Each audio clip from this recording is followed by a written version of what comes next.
Ya, jadi begini, bahwa Pancasila itu sakti, ya. Pancasila itu hebat, ya. Pancasila itu segala-galanya. Dalam kita berbicara kemanusiaan, itu kata kunci. Maka dari itu, bersyukurlah dan berbanggalah kita sebagai rakyat Indonesia mempunyai yang namanya tokoh bangsa, bapak bangsa yang namanya Bung Karno.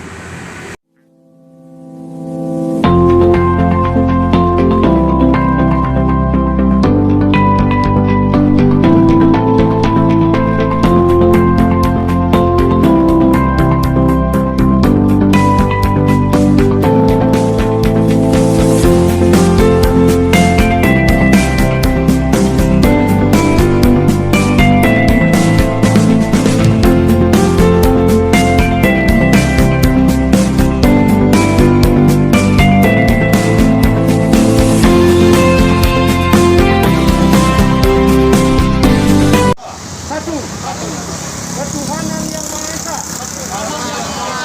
Dua. Kemanusiaan yang adil dan beradab. Tiga. Persatuan Indonesia. Empat. Kerakyatan yang dipimpin oleh hikmat kebijaksanaan dalam permusyawaratan perwakilan.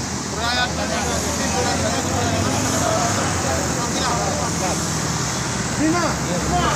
Keadilan sosial di seluruh rakyat Indonesia.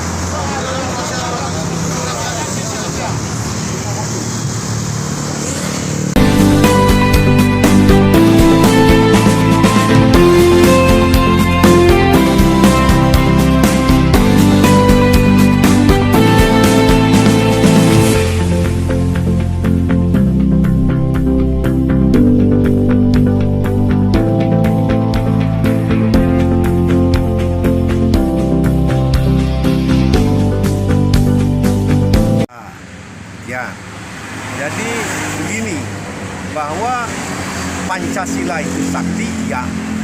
Pancasila itu hebat, ya. Pancasila itu segala-galanya. Dalam kita berbicara kemanusiaan, itu kata kunci. Maka dari itu, bersyukurlah dan berbanggalah kita sebagai rakyat Indonesia mempunyai yang namanya tokoh bangsa, bapak bangsa yang namanya Bung Karno. Oke, hari ini siapapun dia di Republik ini, di santero dunia ini, dia akan mengerti dan paham tentang yang namanya Pancasila. Tetapi pada waktu itu, dalam kondisi kita sangat begitu kurang kondusif, begitu kurang pemahaman dan pembelajaran kurang. Baik dari media, tidak seperti sekarang ini yang begitu puluhan juta, malahan ratusan juta media sosial yang ada di dunia ini. Kalau zaman itu, jarang kita menemukan media. Begitu hebatnya berkumpul seorang anak manusia, salah satunya adalah Soekarno. Bagaimana hiruk-pikuk tepuk tangan yang digelorakan oleh hadirin semuanya dan termasuk para wartawan yang meliput acara pertemuan tersebut lewat gagasan dari lembaga yang namanya BPUPKI. Disitulah tercetus kata yang namanya 5 SAP, yaitu Pancasila. Jadi berbicara tentang Pancasila hari ini sebagai kelahirannya di tahun 1945 sangatlah relevan dalam kita berbicara hari kekinian. Contohnya adalah kita dihadapkan kepada yang namanya COVID-19. Ya, kalau Pancasila tidak ada rekayasa, tidak ada paksaan, sudah ada nomenklatur sastranya yang berbunyi gotong royong. Ya, kata gotong royong itu kan bagian daripada perasan Pancasila, di mana gotong royong itu ada di Ekasila. Kita tahu Pancasila seperti apa yang sudah diketahui banyak orang. 1, 2, 3, 4, 5, yaitu keadilan sosial bagi seluruh rakyat Indonesia. Kalau diperas lagi yang namanya Trisila, ya nasionalisme di dalamnya, ya sosialisme di dalamnya, ketuhanan di dalamnya. Tapi kalau diperas lagi, namanya gotong royong. kalau implementasi daripada gotong royong yang telah dimiliki oleh leluhur generasi kita terdahulu dalam momen hari ini tidak hanya sekedar berteori, tidak hanya sekedar bermain acak dan lain sebagainya. Gotong royong itu mutlak kalau kita mengedepankan yang namanya humanity, kalau kita mengedepankan yang namanya kemanusiaan. Kalau kemanusiaan ini tanpa kita paksakan pun kita harus saling berakselerasi, saling bergotong royong. Ya, katakanlah hari ini kemampuan saya adalah mampu di dalam bidang, yaitu contohnya membuat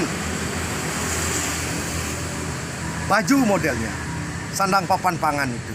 Di lain sisi saya tidak mempunyai kemampuan untuk membuat yang namanya bagaimana di lain sisi ini membutuhkan yang namanya makanan. Entah itu nasi kek, entah itu supermi kek, entah itu jagung kek, entah itu telur kek. Tapi kan ini kan sama-sama saling membutuhkan. Apalagi ya bingkai ekonomi kita ini tidak tidak merdeka kayak sebelum Covid. Karena kita telah sekarang ini diatur oleh keadaan. Dan kita harus mengikuti pola itu. Karena untuk kebaikan kita semua yang namanya protokol kesehatan. Ya, kalau kemarin di suatu normal pada acara-acara momer 2 tahun yang lalu, setahun yang lalu, semakin banyak orang yang hadir, semakin bagus. Tetapi kalau sekarang ini kan semakin banyak orang yang hadir, menurut ketentuan protokol kesehatan itu tidak diperbolehkan. Karena itu akan menyebabkan bibit-bibit penularan yang signifikan permainannya COVID-19 itu. Oke, Pak. Maka dari itu sekarang ini luar biasa dengan momen yang sangat hebat ini, saya mengajak kepada komponen bangsa. Kenapa? Karena saya sudah mulai dari 8 bulan yang lalu kepada buruh-buruh tukang yang ada di Yayasan Kepustakaan Bung Karno ini, lewat saya membangun yang namanya Museum Agung Pancasila. Kenapa? Artinya dalam suasana COVID-19 ini, saya mengajak apa yang akan menjadi variabel konten permasalahan ke depan ini. Ya, kita akan dihadapkan kepada permusuhan, kita dihadapkan kepada orang kelaparan, kita dihadapkan dengan adanya modelnya suasana situasi gontok-gontokan. Maka dari itu lahirnya Pancasila sekarang mengajak komponen bangsa melawan itu. Itulah Pancasila yang di dalamnya saling hormat menghormati, saling harga menghargai, saling cinta mencintai. Apapun yang menjadi dampak COVID-19 itu adalah musuhnya daripada Pancasila. Maka dari itu momen lahirnya Pancasila ini sekarang, walaupun dengan kesederhanaan, tetapi message yang ada di dalamnya ini penting di dalam kita mengantisipasi keadaan pasca COVID-19. Sekian dan terima kasih.